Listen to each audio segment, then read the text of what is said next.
I look back at the journey of moving house, and there were so many moments where it felt like we'd hit the brick wall. And even on the Friday when we should have moved, the money didn't come through. And we ended up having to pay some interest, and it was all messy and horrible. But in that, the challenge is, can we worship? Can we keep our hearts at peace? I remember sitting in the garden of our old house thinking, we should be moving now, but we're not. And we were just hanging in there, and friends that had come to help us move were sitting there saying nice things. But at that moment, their nice things weren't touching our hearts because there was a challenge going on to be at peace. So when you look here, the Israelites, they get to the edge of the Red Sea. Now Moses, he starts to moan a little bit, and God turns it round on him and he says, why are you shouting out to me? Why are you basically grumbling about this? You do something about it. If I'd been Moses, I'd have felt a bit hard done by that. I'm doing my best.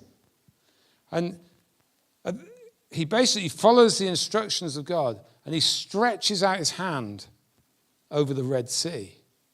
And as he stretches out his hand, the wind blows and the water parts. What an incredible miracle.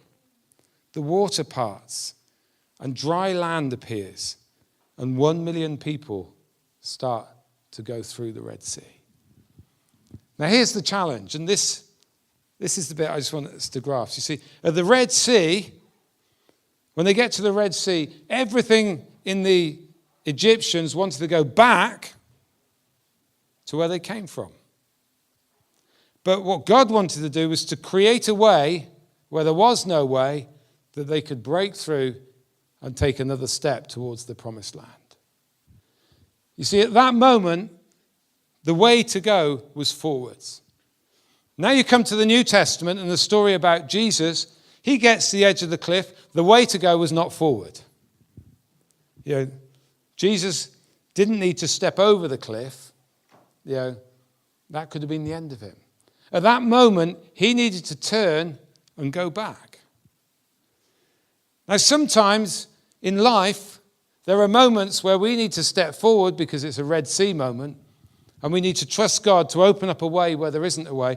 At other times, we get to the edge of something, and we need to turn round and adjust and go back.